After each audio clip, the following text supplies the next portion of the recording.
ತಮ್ಮನ್ನು AICC OBC committee ಅಧ್ಯಕ್ಷರನ್ನಾಗಿ ಮಾಡಿದ್ದಾರೆ. ನಂಗೆ ಗೊತ್ತಿಲ್ಲಪ್ಪ, ನಾನು ಪತ್ರಿಕೆಯಲ್ಲಿ ನೋಡಿರೋದು. ನನಗೆ ಗೊತ್ತಿಲ್ಲ, ನೀವು ಬರ್ದಿದ್ದೀರಿ. ನಾನು ಇವತ್ತು ಮಾತಾಡ್ತೀನಿ ಹೈಕಮಾಂಡ್ ಪ್ರಸಾದ್ವರೆಗೂ ಕೂಡ ತಾವು ಪತ್ರವನ್ನು ಬರೆದಿದ್ದೀವಿ. ಹೌದಪ್ಪ, ಅದು ಒಂದು ಮೀಟಿಂಗ್ ಮಾಡಿ ಅಂತ ಹೇಳಿದ್ರು. ಒಬಿಸಿ ಅಧ್ಯಕ್ಷರು, ಕೇಂದ್ರದ ಒಬಿಸಿ ಅಧ್ಯಕ್ಷರು ಕರ್ನಾಟಕದಲ್ಲಿ ಒಂದು ಮೀಟಿಂಗ್ ಮಾಡಿ ಅಂತ ಹೇಳಿದ್ರು. ಆ ಮೀಟಿಂಗ್ನ ನಾನು 15ನೇ ತಾರೀಕಿಗೆ ಅರೇಂಜ್ ಮಾಡಿದ್ದೆ. ಸೊ ನನಗಿದು ಗೊತ್ತಿಲ್ಲ, ಸಂಚಾಲಕರು ಮಾಡಿರೋದು ಅಥವಾ ಏನಾಗಿ ಚೇರ್ಮನ್ ಮಾಡಿರೋದು ನನಗೇನು ಗೊತ್ತಿಲ್ಲ. ನಾನು ಹೈಕಮಾಂಡ್ ಅವ್ರ ಜೊತೆ ಮಾತಾಡ್ತೀನಿ.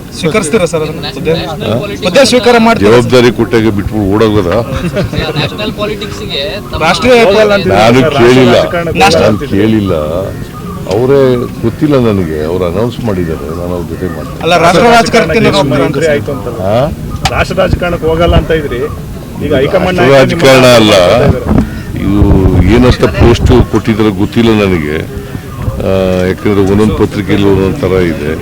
ನೋಡ್ತೀನಿ, ಕೇಳಿ ಮಾತಾಡ್ತೀನಿ.